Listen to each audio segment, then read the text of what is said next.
felt reborn due to the dramatic change in their lives. 너무 좋아요. 온 세상을 다 얻은 것 같죠. 제가 태권도 전도사가 된 것 같아요. 열정이 높으신 분이죠. 그 가족 전체가 태권도 가족입니다. 아주 화목하고 건강이 넘치는 대한민국의 대표적인 태권도 가족이 아닌가 싶습니다. We're a family that loves practicing taekwondo, so we've embarked on a new challenge. 사실 저희 가족들이 아픔이 정말 많습니다. 제가 아침에 일어났는데 반신이 마비가 왔었고 저희 아이는 태어나자마자 인공 심박기를 달았었고 정상으로도 살기 힘들다는 진단을 받았었지만 이 아이를 보면서 기적이라는 것을 알게 됐거든요. 그래서 태권도는 행복 그 자체입니다. 태권도를 해서 강해지니까 더 자신감이 올라가고 행복해요. I believe taekwondo is a blessing from heaven. It has made us hopeful for the future. Every day, we're excited to see what's in store for us tomorrow. Practice it with your family. Taekwondo brings happiness.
장난감의 박수를 많이 했습니다.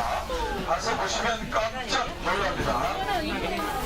아마 완고를 비롯한 영화 완고가 2층에 박수를 많이 했습니다. 박수. 가서 보시면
Acting President Choi Sang-mook holds talks with U.S. Treasury Secretary Scott Bessent, with all hands on deck to tackle the growing trade pressure from the U.S.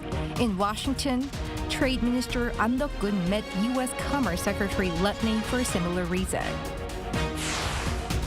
North Korea tested strategic cruise missiles this week, observed by its leader Kim Jong-un, as it tries to send a message to the U.S. while apparently trying not to overstep the line. U.S. President Trump and Ukrainian President Zelenskyy are set to meet at the White House on Friday local time for a peace deal that aims to end the 3-year-long war. We take a look at what is at stake. It's February 28th, 8 p.m. in Seoul. This is Newscenter. Thank you for joining us. I'm Yoon Jung-min. South Korea is stepping up its diplomatic efforts to safeguard its economic interests as the date for the fresh U.S. tariffs looms near. Moon Hae-ryun leads us off. As U.S. President Donald Trump intensifies trade pressure on countries around the world, the South Korean government is seeking to make its case early to ensure Seoul's interests are considered. On Friday, Acting President and Deputy Prime Minister Choi Sang-mok held a virtual meeting with U.S. Treasury Secretary Scott Bessent, reaffirming the strength of the alliance and urging Washington to consider South Korea's contributions to the U.S. economy in its trade policy decisions.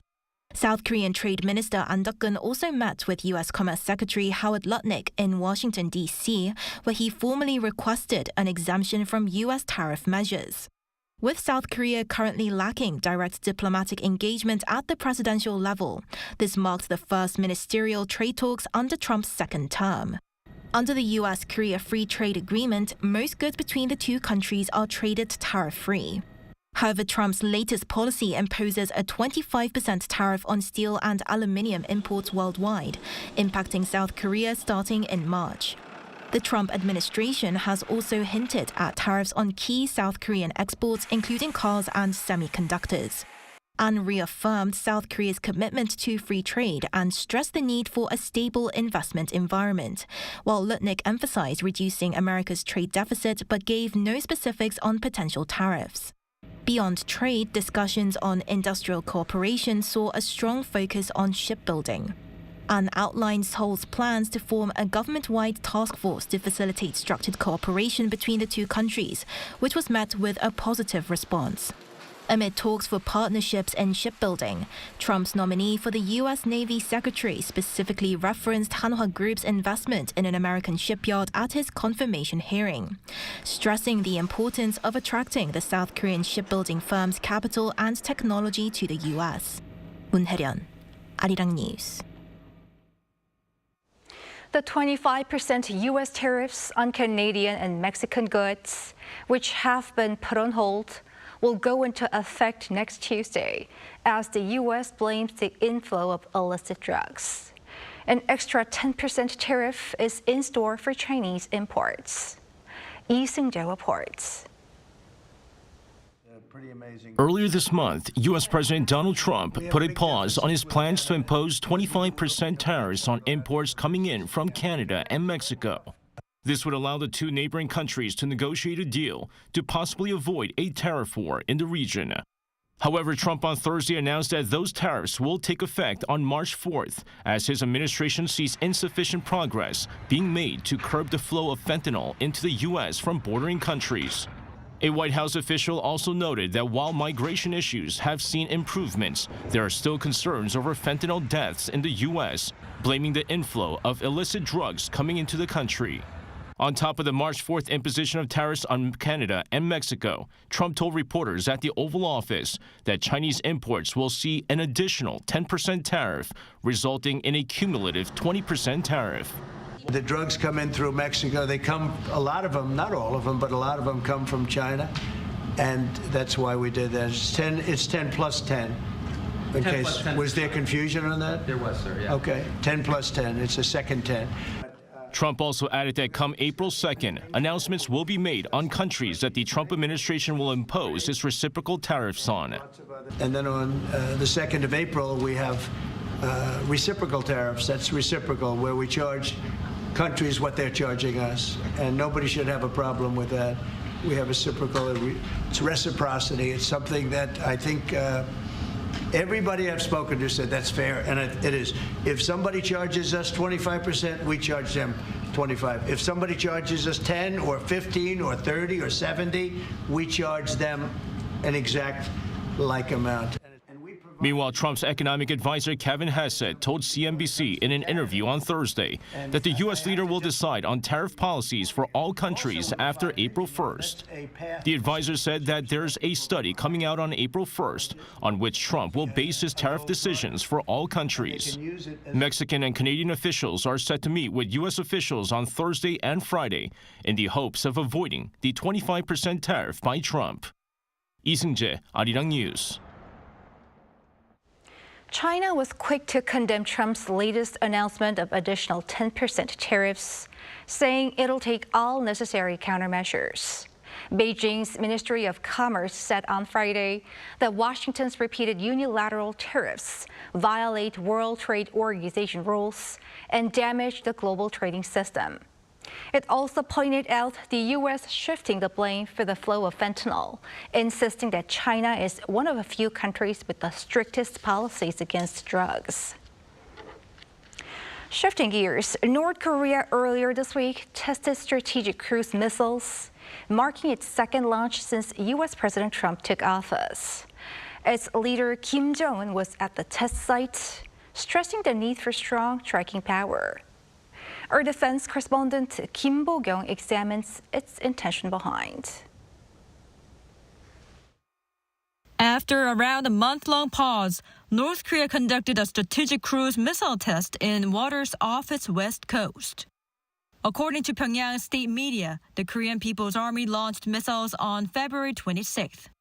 They flew 1,587 kilometers for approximately 7,961 to 7,973 seconds in an oval trajectory before striking their targets.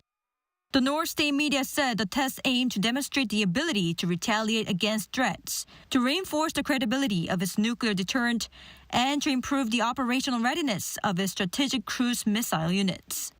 The regime's leader Kim Jong-un expressed satisfaction with the test results, stressing the most complete deterrence and defense capability comes from possessing overwhelming offensive power. South Korea's military noted that it had detected the launch of multiple cruise missiles toward the West Sea at about 8 a.m. on the 26th, which is being analyzed by South Korean and U.S. intelligence authorities. The Unification Ministry, too, noted it is looking into it closely. North Korea's cruise missile launch is the first in about a month since January 25th. The government is closely monitoring Pyongyang's weapon production process in collaboration with relevant agencies. While projecting the missiles to be the Hwasal-1, one expert says the focus is on how Pyongyang mentioned specific reasons behind the missile launch compared to January. At that time, North Korea adjusted the tone as it was right after Trump's inauguration, the expert says. But now it is sending a direct counter message. A series of messages from the U.S. have been issued recently, and in response, North Korea could have been uncomfortable. To demonstrate a strong intent to counter this, it has deliberately given more details about its nuclear operations. Though missile launches could continue, in order not to provoke Washington, the same expert added that Pyongyang will likely avoid overly provocative missile tests. In order to manage the U.S., North Korea is likely to focus more on hypersonic missiles or strategic cruise missiles, which, while appearing less provocative than ICBMs or intermediate-range missiles, actually have higher strategic value.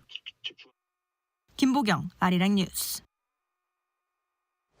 The Ukrainian president is in Washington to reportedly sign an agreement on rare earth minerals with his American counterpart that will likely become key to ending the 3-year-long brutal war.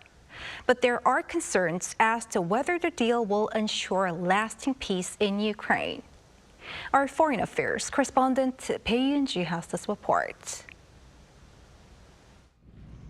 Ukrainian President Volodymyr Zelenskyy arrived in Washington late Thursday to hold a meeting with U.S. President Donald Trump, where they will likely sign a minerals deal that will allow the U.S. to own a large amount of Ukraine's rare earth mineral deposits. Trump has been framing the deal as a chance for Kyiv to pay back Washington for aid sent under the Biden administration over the past 3 years. We're going to be actually in there and digging our hearts out. And hopefully we need the rare earth, and we have some here, but we don't have enough. Our economy is very strong, and we need a lot of things that, in some cases, we don't have here. And in the meantime, UK Prime Minister Sir Keir Starmer also made his way to the White House on Thursday local time for talks on Ukraine security. Starmer positively evaluated Trump's leadership in the Ukraine peace negotiations, but stated that history should be on the side of the peacemaker. We're focused now on bringing an enduring end to the barbaric war in Ukraine, and that's what we must do now. Because it can't be peace that rewards the aggressor. We agree history must be on the side of the peacemaker, not the invader. Details of the agreement are yet to be made public, but it's widely believed that the agreement does not include security guarantees. One expert explains the reason why Ukraine is still going ahead with the deal may be because it ensures that there can be some sort of a concrete relationship with the U.S. But at the moment, as it stands, this deal is between Kiev and Washington. So that in itself will please the Ukrainians. And I think that is why they want to go, even if the terms do not look to be particularly financially favorable.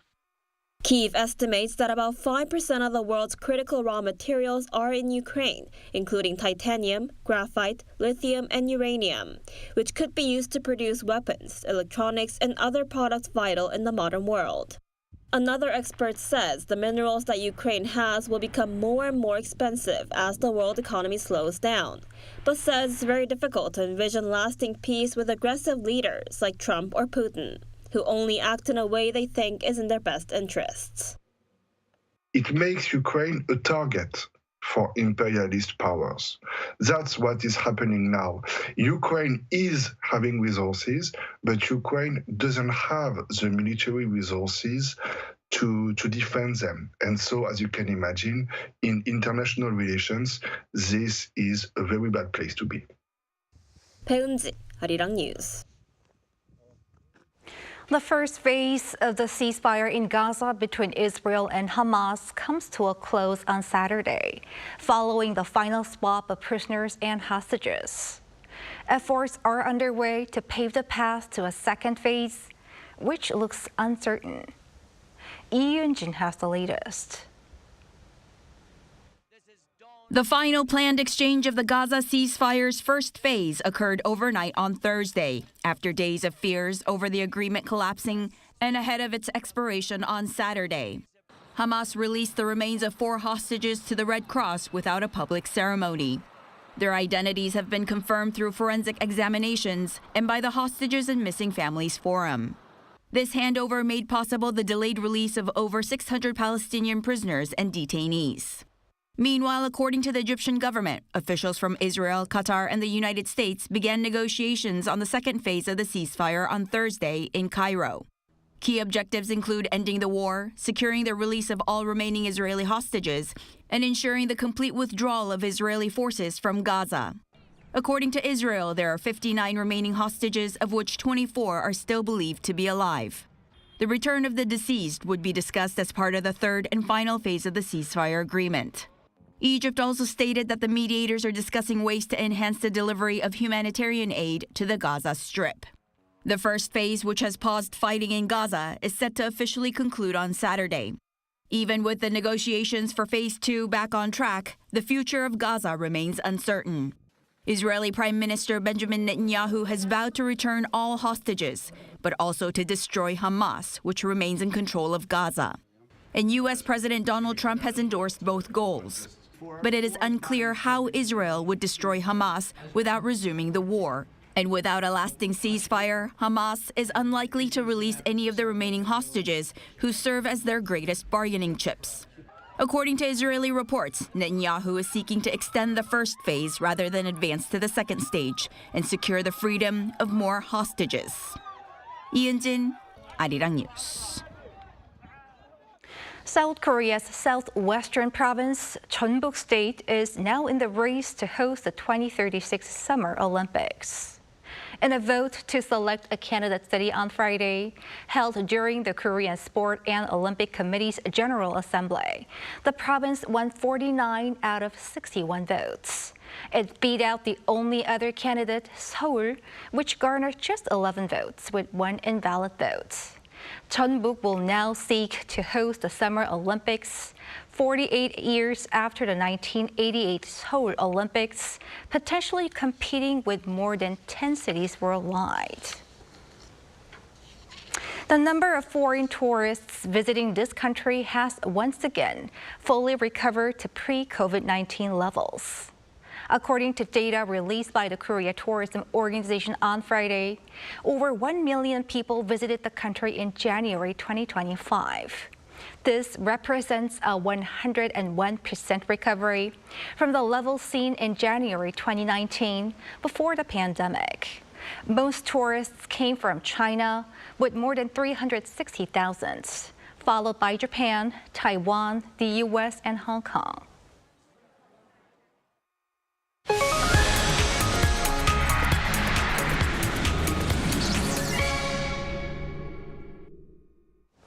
Friday means it's time for our arts and culture segment. Our culture correspondent Song Yujin joins us in the studio. Welcome, Yujin. Great to be here, Jongmin. What do you have for us today? Well, Korean classical music, Korea has been hitting all the right notes in the world of classical music, as you know, with musicians like Cho Sung-jin and Im Yoon-chan taking the world stage. And the industry is now setting its sights higher now to create a stage for next generation of conductors, not just musical performers. So for this week, I had a chance to see one of these efforts up close. Take a look.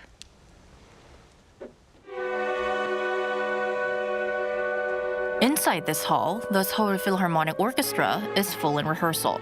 But today, a new face leads the podium, under the watchful eye of a familiar one, music director Jaap van Zweden. The orchestra has opened its doors to rising conductors through the 2025 SPO Jaap van Zweden Conducting Fellowship. Here, the baton isn't just passed, it's being earned.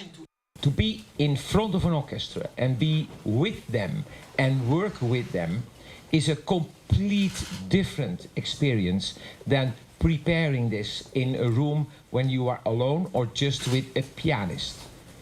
The 8 young conductors selected through an open audition work closely with Korea's top orchestra for 3 days. So one, two, three, and then 4, 5, 6. 4 is 4, 5, 6. 4 is 5, 6. Van Zweden focused on 3 key skills: mastering the smallest detail, knowing when and why to stop the orchestra, and most importantly, how to fix something that's gone wrong. But we always have to learn that the power is with the orchestra and not with us. We just bring out all the potential. Orchestra don't want to have authority by just being an authority, but they want to see the authority of knowledge, what you know about how to fix things. These young conductors have already built impressive careers, working with orchestras across Europe and the U.S. and training at top music schools. Yet they seized this chance to grow, because in music, as in life, there's always more to learn. It's really special that the maestro took the time to praise us. As young conductors, we need that encouragement. It gives us the confidence to push ourselves further. He doesn't overlook that. Most master classes last for just a day. This program is on a whole other level. We spent an entire week working closely with the music director and rehearsing with the orchestra. Opportunities like this are invaluable. It's a priceless lesson, freely given, where a legend hands down everything they know, shaping the maestros of tomorrow. Eugene, so the top conducting fellows will be performing at the concert today. Who are the lucky ones? Well, among the 8, 3 have been selected, and interestingly, they all appeared in my report. So in order of their experience, there's Harris Han, who is the youngest participant of the program. He was born in 2000. He is currently the assistant conductor of the Frost Symphony Orchestra. And then we have Park Geun-tae and Song Min-gyu. So Director Van Zweden told the press that the orchestra members will vote on who they want to perform with the most, and they are the results. And the concert just began at 8 p.m. Korea time at the Lotte Concert Hall in Seoul. And each conductor is leading a different piece. For Song Min-gyu, he's conducting Wagner, Park Geun-tae is taking on Mozart, and Harris Han is presenting Bartók. And the fellows share with us that the repertoire was challenging, but it also allowed them to develop new skills as conductors. Right? Congratulations to the 3 conductors and the fellows who complete the program.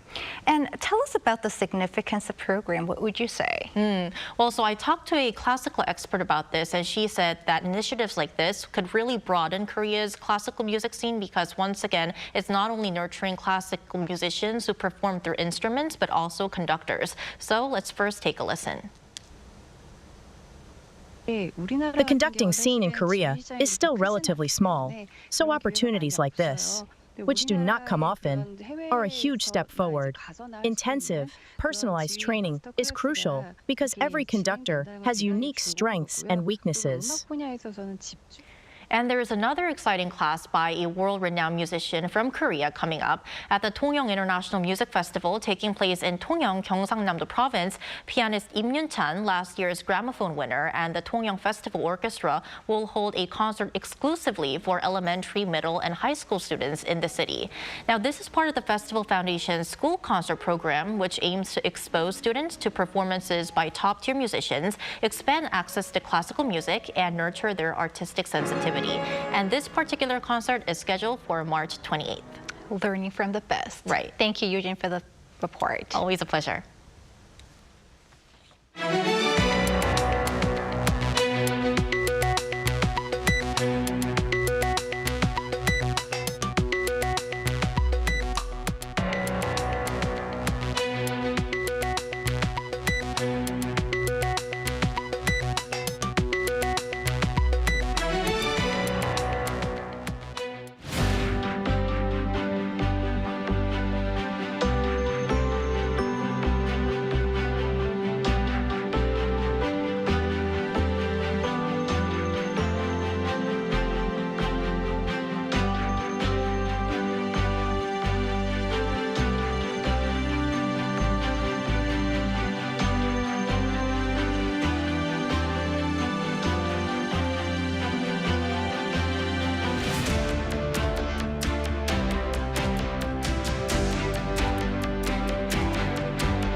The Samiljeol holiday begins tomorrow. There are no worries about the cold, but rain is forecast all over the country.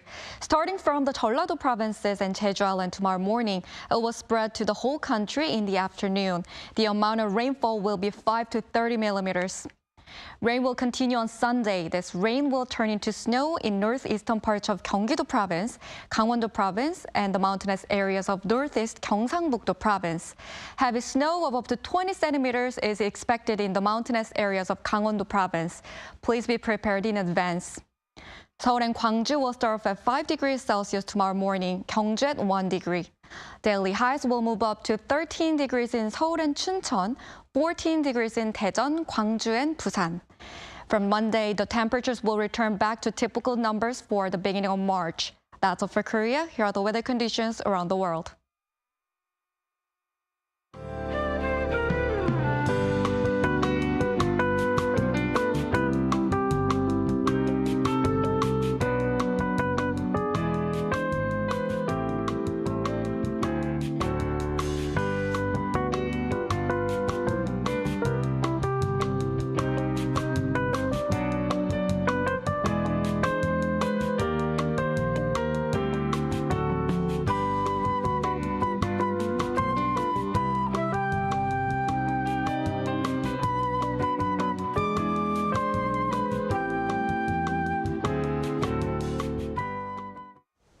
That is Newscenter for tonight. Thank you for watching.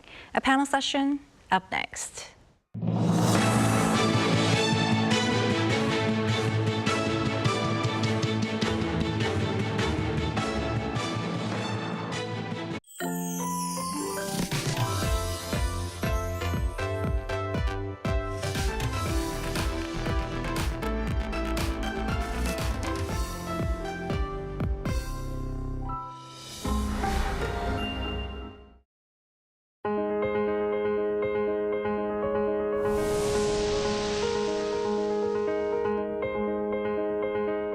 학교 다니면서 작업을 이제 꾸준히 했는데 그때마다 이제 버려지는 재료들이 꽤 많더라고요. 이렇게 버려지는 게 다 어떻게 될까? 새로운 활용이 못 되고 다 버려진다고 하더라고요.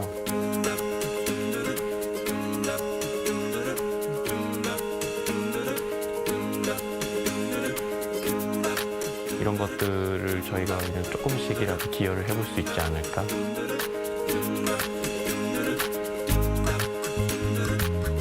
폐도자기는 안에 이제 흙 내부의 골재처럼 역할을 해서 뭔가 크랙이 가거나 하는 문제들을 좀 많이 보완을 해줘요. 흙을 이제 저희가 주물주물 만져서 가마에 넣어서 최종 결과물이 나오기까지 한 15% 이상 이제 수축이 되는데 폐도자기를 흙에 섞게 되면은 이 수축률이 15% 이상에서 한 10%까지 줄어들어요. 사이즈를 작게 만들어도 내가 원하는 사이즈를 만들 수 있고 하는 장점들이 있어요.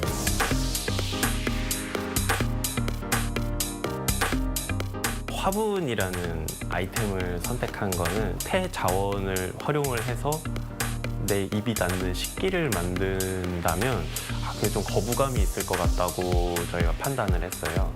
그래서 가급적이면 사람들 몸에서 좀 멀리 떨어뜨릴 수 있는 제품이 뭘까를 고민했을 때 그게 화분이었어요. 보통 가정에서 폐도자기를 어떻게 버리는지 좀 잘 모르고 계시는 분들이 있어요.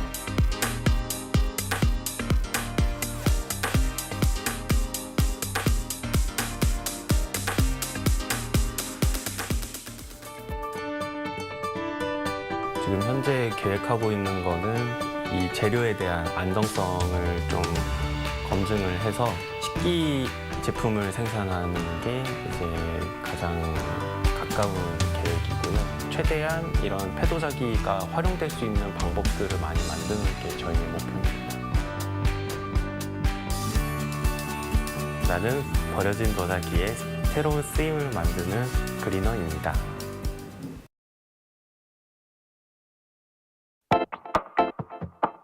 Step into a world where culture speaks beyond words, bridging hearts and minds.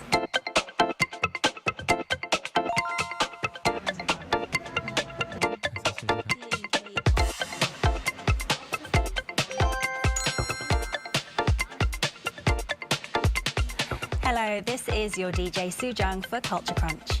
Crunch on a new flavor of K-culture with me every day.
Welcome to Within the Frame, where we bring the most pressing issues across the globe into focus. I'm Kim Mo-gyan. Today, February 28, marks the 6th anniversary of the Hanoi summit, a pivotal moment in U.S. North Korea diplomacy, which, however, ended without an agreement. Since Hanoi, North Korea has expanded its nuclear and missile capabilities while strengthening ties with China and Russia. Now, with President Trump back in office, questions have risen about the potential resumption of negotiations and any shift in U.S. policy towards Pyongyang. Trump's return has renewed debate over his new approach on whether he would pursue diplomacy or a harder stance. For a closer analysis of the issue, we connect to Randall Schriver, chairman of the Project 2049 Institute, who was the former U.S. Assistant Secretary of Defense for Indo-Pacific Security Affairs during the Hanoi summit. Welcome to the program, Mr. Schriver. Thank you very much for having me. Happy to be here. Thank you. So let's begin right away. Today, like I said, marks the 6th anniversary of the Hanoi summit between the U.S. and North Korea. As the former Assistant Secretary of Defense for Indo-Pacific Security Affairs, you played a key role in Washington-Pyongyang negotiations at that time. Could you tell us, how do you look back on that period? What are your reflections? Well, it was unprecedented diplomacy, and that gave us a degree of optimism that we were trying something new and engaging at the leader level.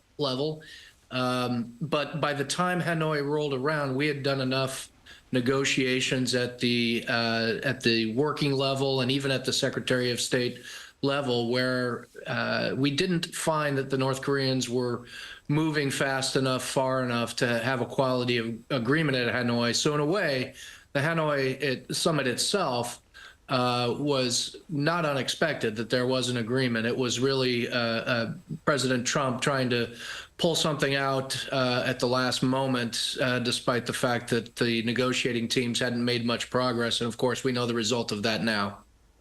Right, but even so, regardless of the results, it was indeed a pivotal moment shaping the trajectory of the relationship between the U.S. and North Korea. Now, with President Trump back in office, there's growing speculation about whether the U.S.-North Korea dialogue could resume this time around. How has Trump's perception of North Korea evolved since the previous negotiations? And I also want to ask, how has North Korea's strategic position changed over the course of 6 years? Well, I think President Trump was disappointed that there wasn't an agreement in Hanoi. He feels like he put together a very good offer and was earnest in everything he said about working with North Korea on economic assistance, on sanctions relief. Had North Korea come through on their part of the deal with meaningful steps toward denuclearization, I think in the subsequent period, as you rightfully point out, North Korea has continued to make progress on its strategic systems, now has a very close relationship with Russia, really made stronger by the fact that North Korea is committing troops to the front in Ukraine. And so there are some new dynamics that we would have to take into account should dialogue be resumed. I do think President Trump at some point will want to have that dialogue. He believes he has a good relationship with Kim Jong-un, and he believes he can leverage that relationship to better the security environment on the Korean Peninsula and in the region.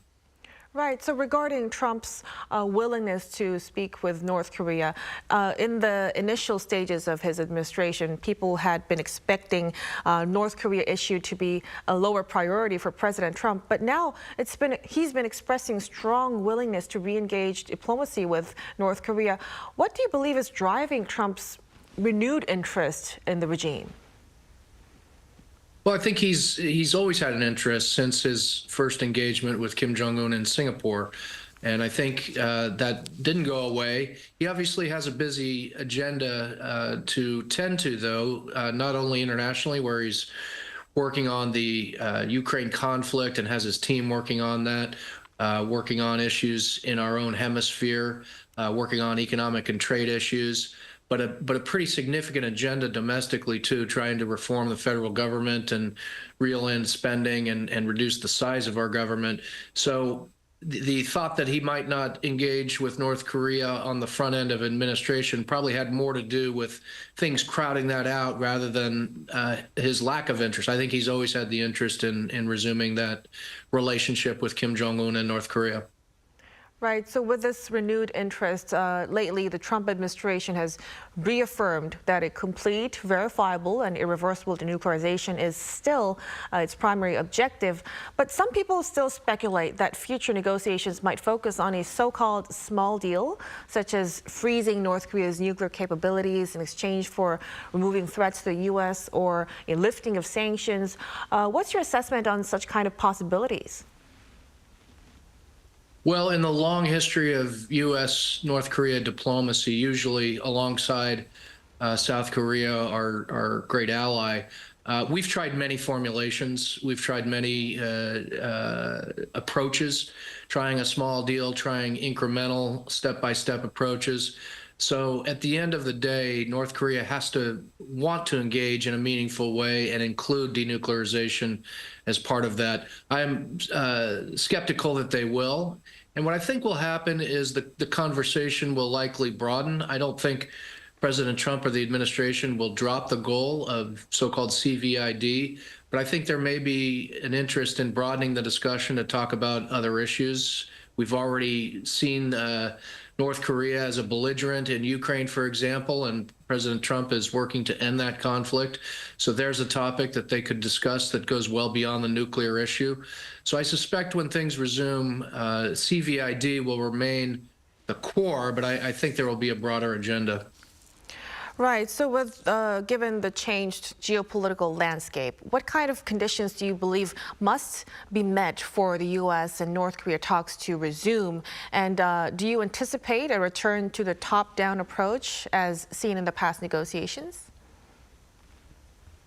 Well, I don't know that there will be a lot of preconditions, as there weren't many in the first term, quite frankly.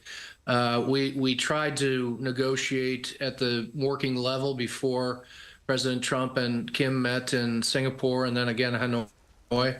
The fact of the matter is their negotiators were not really empowered to do trade-offs and make deals. So it really requires the top leader on their side to make any decisions, no matter how seemingly inconsequential, insignificant. So I do think there will be some top-down work in order to try to get movement on the issues that we care about.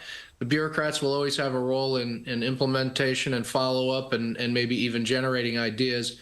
But I think because of their system, where only one person truly matters, and our system, where one person is pretty darn important, I think we'll see a top-down approach once again, as we did the first time. Right. And what about the conditions to be met for talks to resume? Do you have ideas on this? Well, as I said, I don't think there will be much. We didn't really have them in the first term. You'll recall President Trump agreed to meet Kim Jong-un basically without precondition the first term. We then sat down to negotiate an agreement after he had already agreed to a meeting. So there may not be much. He might feel confident enough in his relationship with Kim Jong-un. And look, the fact of the matter is our great ally in South Korea is experiencing a bit of domestic political turmoil. And so ideally, we would spend a lot of time working through our strategy and our approach with Seoul and perhaps with other allies. But that might prove to be a little difficult in the current environment. So I suspect that President Trump would be prepared to move forward without a lot of preconditions. Right. So we'll have to see how President Trump would make a decision. But meanwhile, Trump has initiated negotiations with Russia to end the war in Ukraine now. How would you think this diplomatic engagement with Russia now and efforts to improve U.S.-Russia ties might influence prospects for U.S. North Korea talks? Well, North Korea is a belligerent and a direct contributor to the Russian war effort in Ukraine. I think that's an irritant in the relationship. As President Trump and his team work to end that conflict in Ukraine, I suppose that potentially removes a irritant in our relationship with North Korea as well. But I do think the details will matter in any kind of attempt to resolve Ukraine. Right now, I do have concerns about how much the U.S. side seems to be willing to come the direction of Russia and the interest that Russia has. A very favorable agreement for Russia would presumably give North Korea a fair amount of confidence that they can hold out for a better deal for their interests as well. Right. So we'll have to see how the situation unfolds on that. Now, as for Korea's perspective, South Korea's perspective, there have been growing concerns about South Korea passing in U.S. North Korea negotiations, of course. You've previously emphasized the importance of close coordination with South Korea in these talks. And in light of such concerns, what kind of steps should South Korea take to ensure that it has a role in the process?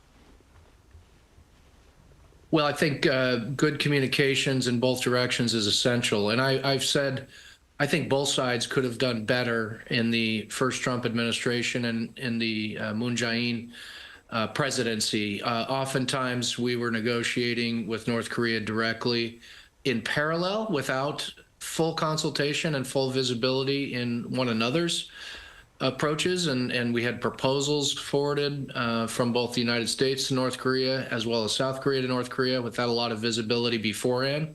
So I think we can do better, and we really should do better.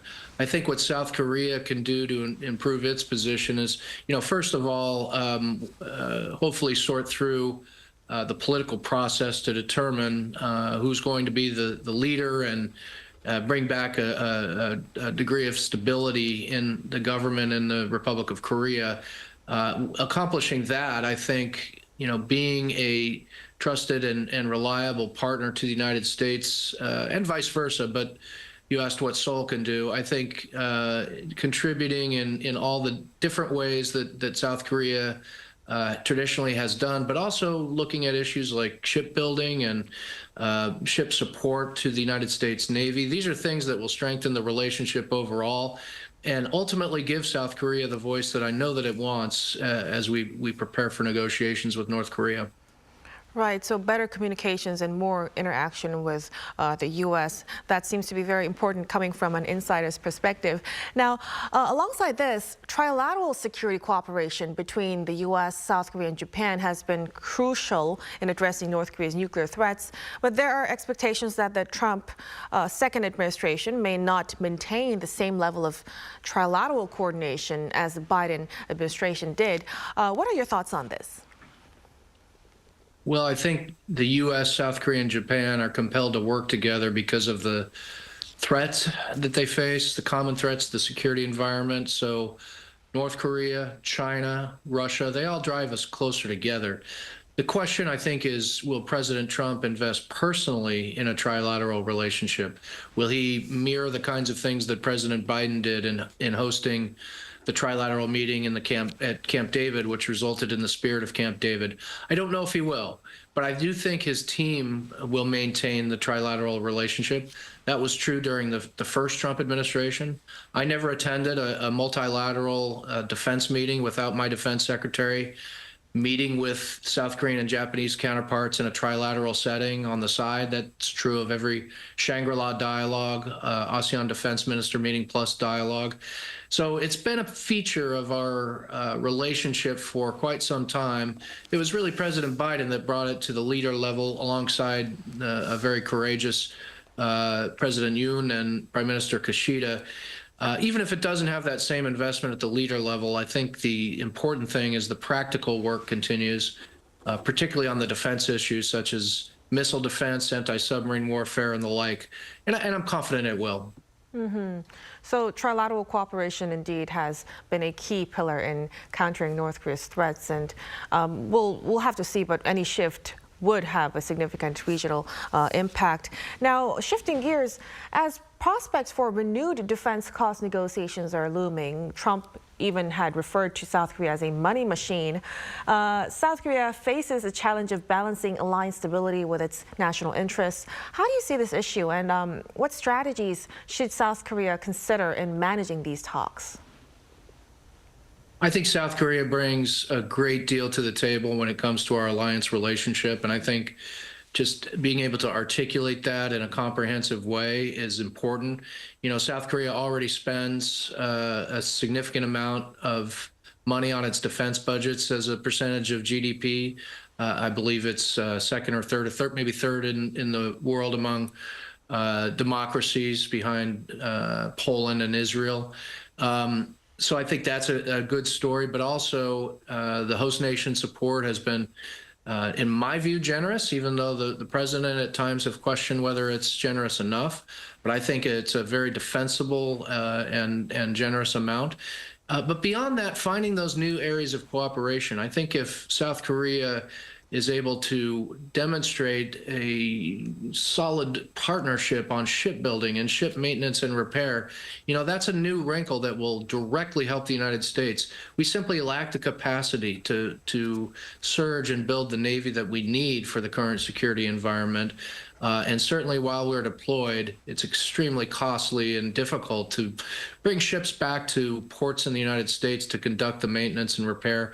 If South Korea can step in and help us with that, that'll be hugely valuable, and I think that would be recognized by everyone, including the president himself. He's mentioned it in phone calls to South Korean leaders. So I think adding that kind of new wrinkle would really position South Korea well, so that it is also in the position to ask the United States for what it needs. Right, so strengthening areas of cooperation, especially in the shipbuilding industry, would be helpful. Now, Mr. Schriver, before we let you go, could you leave us with an advice regarding South Korea's diplomatic strategy in navigating its relationship with the United States under the second Trump administration? Well, I don't think South Korean leaders necessarily need advice. I think what they need to do is really tell their story in a compelling way, because again, as I said, it's a very good story. They spend a considerable amount on defense. They've been a trusted ally, including deploying out of area to places like Iraq and Afghanistan alongside U.S. forces when we were experiencing times of need. They're bringing new capabilities to the fore, like the shipbuilding and maintenance and repair, as I mentioned. So there's a very good story there to be told. It just needs to be articulated and made known to people in the United States. South Korea is a major contributor to our economy and a job creator, and all these things just need to be presented in a compelling way. And I'm confident that friends in Congress, people in the administration, the American people will see how valuable this alliance is to us. Right, so as you've highlighted, South Korea's ability to engage proactively in areas of cooperation, leveraging multilateral partnerships, and assert its strategic value will be more critical than ever. I'm afraid we'll have to leave our discussion right here. Mr. Schriver, we truly appreciate your time and expertise in shedding light on these important issues. Thank you so much again for this insightful conversation. Thank you very much. And that'll be all from us on Within the Frame. Be sure to tune in next time as we continue to explore the stories that matter. Until then, stay informed and engaged.